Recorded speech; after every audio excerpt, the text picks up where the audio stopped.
বিসমিল্লাহির রহমানির রহিম। আসসালামু আলাইকুম, সবাইকে স্পোর্ট অ্যানালিসিস পেজে স্বাগতম। আজ রাত 8:30 শেখ জাহেদ স্টেডিয়ামে বাংলাদেশ বনাম আফগানিস্তানের মধ্যকার এশিয়া কাপের 9তম ম্যাচে মুখোমুখি হচ্ছে বাংলাদেশ। ইতিমধ্যে টসে জিতে বাংলাদেশ ব্যাটিং নেওয়ার সিদ্ধান্ত নিয়েছে।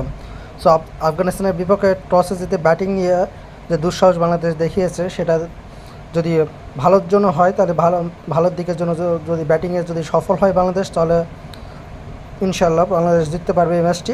আর যদি ব্যাটিংয়ে ভর হয় লাস্ট 2 ম্যাচের মতন, তাহলে বাংলাদেশের জন্য দুঃস্বপ্নের একটা রাত কাটতে যাচ্ছে।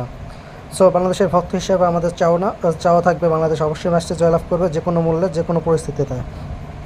বাংলাদেশ টিমে কিছু পরিবর্তন আছে, সেই পরিবর্তন নিয়ে বাংলাদেশ আজ মাঠে নামবে আফগানিস্তানের বিপক্ষে। এবং তাসকিন আহমেদ যদি আজকের ম্যাচে খেলে, তাহলে তাসকিন আহমেদ অবশ্যই গুলবার্স এবং ইব্রাহিম জাদজান তাদের জন্য ভয়ঙ্কর। তাসকিন আহমেদ এটা সময় সাপেক্ষে বলাই যায়। সো আফগানিস্তানদের লেগের বিপক্ষে বাংলাদেশ কতটুকু পারফরমেন্স করবে সেটা ম্যাচ শেষে বোঝা যাবে। এবং তাদের ব্যাটিং শুরু হবে বাংলাদেশ সময় রাত 8:30। সো চোখ রাখুন স্পোর্ট অ্যানালিসিস পেজের পর্দায় সকল খেলার আপডেট পেতে। এবং সকল প্রত্যাশা বাংলাদেশ দলের জন্যই থাকবে। বাংলাদেশ দল যেন আজকের ম্যাচটা যে কোনো মূল্যে জিততে পারে এবং এশিয়া কাপের পরের রাউন্ডে যেতে হলে এই ম্যাচটা জয়লাভ করতেই হবে। সো স্পোর্ট অ্যানালিসিস পেজ সকল খেলার আপডেট নিয়ে আপনাদের পাশে আছে। Thanks for watching.